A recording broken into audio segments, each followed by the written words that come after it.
When you think of Memphis, what first comes to mind? A lot of people would say food. We have an amazing food culture here. However, most people are not aware of the serious issue that affects thousands of Memphians. Hi, my name is Beth Kraut, and I'm a junior at the University of Memphis. Last year, my English professor tasked each of her students with researching a topic related to Memphis, and I chose food deserts. I have found a ton of information regarding this topic, and I think it's so important to share with people who go to the University of Memphis.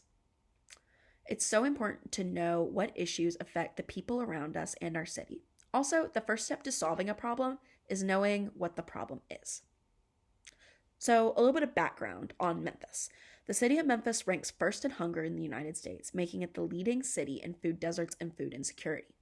According to feedingamerica.org, 19.8% of the population of Shelby County is food insecure, which is about 186,000 people. What is food insecure? Being food insecure means that a person cannot provide healthy food for themselves and their family. Another thing, what is a food desert? A food desert is defined by the United States Department of Agriculture as neighborhoods that lack healthy food sources within a 1-mile radius. These places are generally located in low-income area, so think North Memphis and South Memphis.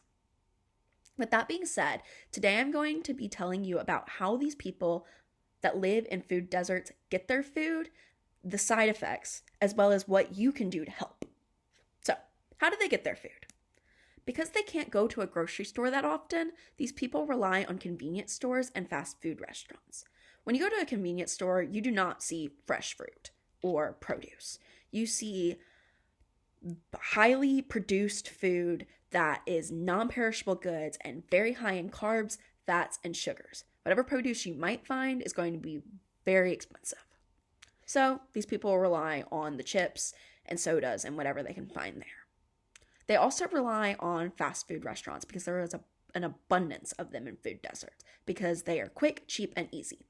According to an interactive food map created by fastfoodmaps.org, there are 160 fast food restaurants in Memphis, the majority of which are in South Memphis and North Memphis, which, you guessed it, that's where the food deserts are. So what are the side effects of all that food?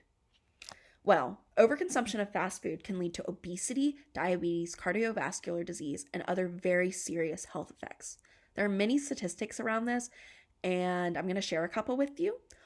One found by Ashley Branton and published in Better Tennessee is that in 2015, the leading cause of death in Shelby County included heart disease, diabetes, and strokes, which is all related to unhealthy eating habits. Another statistic published by the Food Trust in their article, The Grocery Gap. In 2006, there were 2,442 diet-related deaths recorded in Memphis. Finally, my least favorite statistic, but I think it's very important to share, that was published by Tom Charler in his article, Death by Zip Code in the Commercial Appeal, was that if you are born in Carterville or Germantown, you have a life expectancy that is 13 years greater than somebody born in South Memphis. That is just terrible and disgusting and so sad. So what can we do about it? Marie Fogg published an amazing article in Choose 901 entitled 10 Ways Memphians Are Addressing Food Deserts in the Bluff City. And I'm going to list a couple of those.